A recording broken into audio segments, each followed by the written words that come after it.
Hello friends, welcome to Kitchen Tips in Tamil. இன்னைக்கு வீடியோல ரொம்பவே யூஸ்ஃபுல்லான டிப்ஸ் அண்ட் ட்ரிக்ஸ் தாங்க பார்க்க போறோம். நம்ம கிச்சன்ல வேலைகள்லாம் ஈஸியா முடிக்கிறதுக்கு தேவையான ஒரு 5 யூஸ்ஃபுல்லான டிப்ஸ் அண்ட் ட்ரிக்ஸ் தான் இந்த வீடியோல ஷேர் பண்ணிருக்கேன். இந்த வீடியோ நீங்க ஃபர்ஸ்ட் டைம் பார்க்கறீங்க அப்படினா நம்ம சேனலை மறக்காம Subscribe பண்ணி வெச்சுக்கோங்க.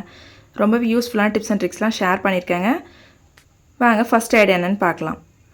நம்ம வாஷிங் மிஷின்ல நார்மலா துணி துவைச்சு அப்படியே விட்டுருவோம். நம்ம எப்பவுமே மாசத்துக்கு ஒரு முறையாச்சும் நம்ம இந்த வாஷிங் மிஷினை ஹாட் வாட்டரில் க்ளீன் பண்ணணும். அதுக்கு நம்ம ஒரு லிக்விட் ரெடி பண்ண போகிறோம்.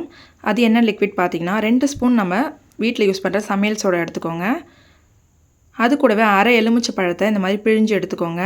நீங்கள் எலுமிச்சை பழத்தை பிழிகிறப்போ அதில் கொட்டெல்லாம் இருக்கக்கூடாது, அதை மட்டும் பார்த்து எடுத்துருங்க. இப்போது வினிகர் ஒரு 2 ஸ்பூன் போல் ஊற்றிக்கோங்க. இது எல்லாத்தையும் நல்லா ஊற்றி மிக்ஸ் பண்ணிவிட்டு ஒரு லிக்விட் மாதிரி ரெடி பண்ணிக்கோங்க. இப்போது இந்த லிக்விடை நம்ம வாஷிங் மிஷின் க்ளீன் பண்ணுறதுக்கு யூஸ் பண்ண போகிறோம். நம்ம வாஷிங் மிஷினை மாதத்துக்கு ஒரு முறையாச்சும் இந்த மெத்தடில் நம்ம க்ளீன் பண்ணோங்க. இதுக்கு வெளியவே உங்களுக்கு க்ளீன் பண்ணுறதுக்கு நிறைய லிக்விட் விற்குது, அதே மாதிரி பவுடரும் விற்கிறாங்க. அதெல்லாம் ரொம்ப காஸ்ட்லியாக இருக்கும். நம்ம வீட்லேயே சிம்பிளாக இந்த மெத்தட் நம்ம ட்ரை பண்ணலாம். நம்ம இப்போ ரெடி பண்ண இந்த லிக்விடை இந்த டிட்டர்ஜென்ட் இருக்கு இல்லைங்களா, இந்த பாக்ஸில் இதை ஊற்றி விட்டுருங்க. ஊற்றிட்டு நீங்கள் நார்மலாக எப்படி துணி துவைக்கிறதுக்கு ஆன் பண்ணி விட்டுறீங்களோ அந்த மாதிரி மிஷின் ஆன் பண்ணி விட்டுருங்க. இது நல்லா வாட்டரில் நல்லா மிக்ஸ் பண்ணி இதை ஊற்றிடுங்க. இப்போ நான் இதை ஆன் பண்ணி விட்டுடுறேன். நீங்கள் ஆன் பண்ணுறப்போ ஹாட் வாட்டரை ப்ரெஸ் பண்ணி விட்டுருங்க. வாஷ் பண்ணுறப்போ ஹாட் வாட்டரில் இதை க்ளீன் ஆச்சு அப்படின்னா அந்த அடைப்புலாம் இருந்துச்சுன்னா அது ஈஸியாக ரிமூவ் ஆகிடும். நம்ம இந்த மாதிரி அடிக்கடிக்கு க்ளீன் பண்ணிகிட்டே இருந்தோம்னா அடைப்புலாம் சேராமல் பார்த்துக்கலாம். ஒரு முறை எங்கள் மிஷின் அந்த மாதிரி தான் அடைப்பு ஆயிடுச்சுங்க. நான் ரொம்ப நாள் க்ளீன் பண்ணாமல் விட்டுட்டேன். ஸோ அந்த மாதிரி அடைப்பானதுனால தண்ணி அந்த உள்ளே தண்ணி தங்காமல் போயிடுச்சு, வெளியவே ட்ரெயின் ஆகிடுச்சு. ஸோ அப்போ அந்த ரிப்பேர் பண்ணுறவங்க வந்தாங்க. அவங்க தான் சர்வீஸ் பண்ணுறவங்க சொன்னாங்க, இதை மந்த்லி ஒன்ஸ் க்ளீன் பண்ணணும் அப்படின்னு சொன்னாங்க. ஸோ அதுலேருந்து நான் இந்த மெத்தடை ஃபாலோ பண்ணுறேன். நம்ம பூரிக்கெலாம் மாவு பிசைகிறப்போ கூடவே 1 ஸ்பூன் அளவுக்கு ஓமம் சேர்த்துக்கோங்க. ஏன்னா பூரிலாம் எண்ணெயில் நம்ம ஃப்ரை பண்ணுறதுனால சீக்கிரம் டைஜஸ்ட் ஆகாது, கேஸ் ப்ராப்ளம் வரும். ஸோ வயசானவங்கலேருந்து குழந்தைங்கள வரைக்கும் எல்லாருக்குமே இந்த ஓமம் சேர்த்துக்கிறது ரொம்பவே நல்லதுங்க. ஸோ ஓமம் இல்லை அப்படின்னா நீங்கள் 1 ஸ்பூன் சீரகம் ஆட் பண்ணிக்கோங்க. இதில் ஏதாச்சும் ஒன்று நீங்கள் இந்த மாவில் பிசையும் போதே கூட சேர்த்து பிசைஞ்சிட்டிங்க அப்படின்னா பூரி செஞ்சு சாப்பிட்றப்ப நம்மளுக்கு ஹெல்த்துக்கு ரொம்ப நல்லது. ட்ரை பண்ணி பாருங்கள். அதே மாதிரி பூரியோ இல்லை சப்பாத்தியோ நல்லா சாஃப்ட்டாக வரணும்னா மாவு பிசைகிறப்போ இந்த மாதிரி ப்ரெஸ் பண்ணிங்கன்னா உங்களுக்கு நல்லா விரல் உள்ளே போகணும். அந்த மாதிரி கன்சிஸ்டன்சியில் நீங்கள் மாவு பிசைஞ்சு பாருங்கள், நல்லா வரும். ஸோ இந்த மெத்தட் கண்டிப்பாக ட்ரை பண்ணி பாருங்கள். உங்கள் ஃப்ரெண்ட்ஸ்க்கும் ஷேர் பண்ணுங்கள், அவங்களுக்கும் ஹெல்ப்ஃபுல்லாக இருக்கும். அடுத்து ஒரு சூப்பரான டிப் தாங்க பார்க்க போகிறோம்.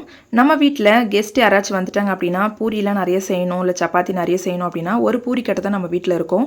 ஒரு சில டைமில் அது கூட உடஞ்சி போயிருக்கும். அந்த மாதிரி பூரிக்கட்டை இல்லாத டைமில் இல்லைனா கெஸ்ட் யாராச்சும் வந்துட்டாங்க அப்படின்னா அந்த டைமில் நமக்கு பூரி தேய்க்கிறதுக்கோ இல்லை சப்பாத்தி தேய்க்கிறதுக்கோ இந்த மாதிரி ஒரு பிளேட் இருந்தால் போதுங்க. நல்லா கனமாக இருக்கிற ஒரு பிளேட் எடுத்துக்கோங்க. இந்த மாதிரி பிளேட்டை நீங்கள் திருப்பி வச்சுட்டு நல்லா க்ளீன் பண்ணிவிட்டு இதையே நம்ம பூரி கட்டியாக யூஸ் பண்ணிக்கலாம். இப்போ இந்த பிளேட்டுடைய பேக் சைடில் நம்ம பூரி தேய்க்கிறதுக்கோ இல்லை சப்பாத்தி தேய்க்கிறதுக்கோ நம்ம இதே ஒரு பூரி கட்டியாக நம்ம யூஸ் பண்ணிக்கலாம். இந்த மெத்தட் ரொம்ப யூஸ்ஃபுல்லாக இருக்குங்க. உங்கள் ஃப்ரெண்ட்ஸ் அண்ட் ஃபேமிலிக்கும் இந்த டிப்ஸை ஷேர் பண்ணுங்கள், அவங்களுக்கும் ரொம்ப யூஸ்ஃபுல்லாக இருக்கும். வீட்டுக்கு கெஸ்ட் எல்லாம் வந்துட்டாங்க இல்லை ஒரு ஃபங்க்ஷன் டைம்லலாம் நம்ம இந்த மெத்தட் யூஸ் பண்ணலாம். நம்ம குக்கரில் பருப்பெல்லாம் வேக வைக்கிறப்போ அந்த தண்ணியெல்லாம் கீழே பொங்கி கேஸ் எல்லாம் க்ளீன் பண்ணணும் இல்லைங்களா. ஸோ அந்த மாதிரி ஆகாமல் இருக்கிறதுக்கு இந்த மாதிரி பாத்திரம் வைக்கிற ஸ்டாண்டை குக்கருக்கு மேலே வச்சு விட்டுருங்க. இந்த மாதிரி வச்சிட்டிங்கன்னா அந்த தண்ணியெல்லாம் கீழே பொங்கி வராது, அதுக்குள்ளவே அப்படியே நின்று போயிடும். ஸோ இந்த மெத்தட் ட்ரை பண்ணி பாருங்கள்.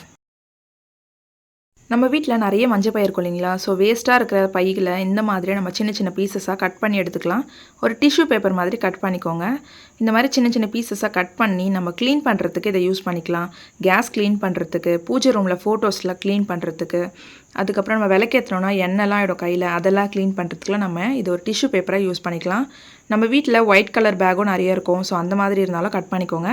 இந்த மாதிரி கட் பண்ணி நம்ம டிஷ்யூ பேப்பராக நம்ம க்ளீனிங் பர்பஸ்க்கு இதை யூஸ் பண்ணிக்கலாங்க.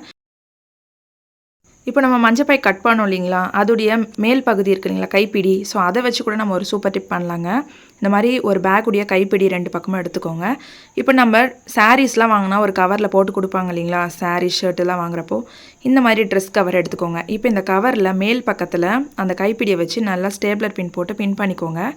இப்போ இதை ஒரு பேக் மாதிரி நம்ம ரெடி பண்ணிக்கலாம். இப்போ இது எதுக்கு யூஸ் பண்ண போகிறோம்னு பார்த்தீங்கன்னா நம்மளுடைய ஃபைல்ஸ் எல்லாம் எடுத்து வைக்கிறதுக்குலாம் நம்ம இது யூஸ் பண்ணிக்கலாங்க. நம்ம வீட்டில் நிறைய ஜெராக்ஸ் காப்பீஸ் அங்கங்கே கொட்டி கிடக்கும். ஸோ தேடுறப்போ ஒன்று கூட கிடைக்காது. ஸோ அந்த மாதிரி டைமில் இந்த மாதிரி நம்ம எடுத்து வச்சோம் அப்படின்னா ரொம்ப யூஸ்ஃபுல்லாக இருக்கும், மிஸ் ஆகாமல் இருக்கும். இந்த மாதிரி இப்போது நீங்கள் மேல் பகுதியில் ஸ்டேப்லர் பின் போட்டு பின் பண்ணிக்கோங்க. ஃபெவிகால் இருந்தாலும் போட்டு ஒட்டிக்கோங்க. இப்போ நான் பின் பண்ணிடுறேன்.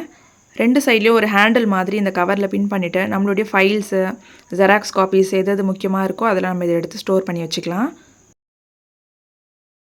இந்த டிப்ஸ் பிடிச்சிருந்தா வீடியோக்கு ஒரு லைக் கொடுங்க. உங்கள் ஃப்ரெண்ட்ஸ் அண்ட் ஃபேமிலிக்கு ஷேர் பண்ணுங்கள். இந்த மாதிரி யூஸ்ஃபுல்லான வீடியோஸ்லாம் மிஸ் பண்ணாமல் பார்க்க நம்ம சேனலை மறக்காமல் சப்ஸ்கிரைப் பண்ணி வச்சுக்கோங்க. தேங்க்யூ.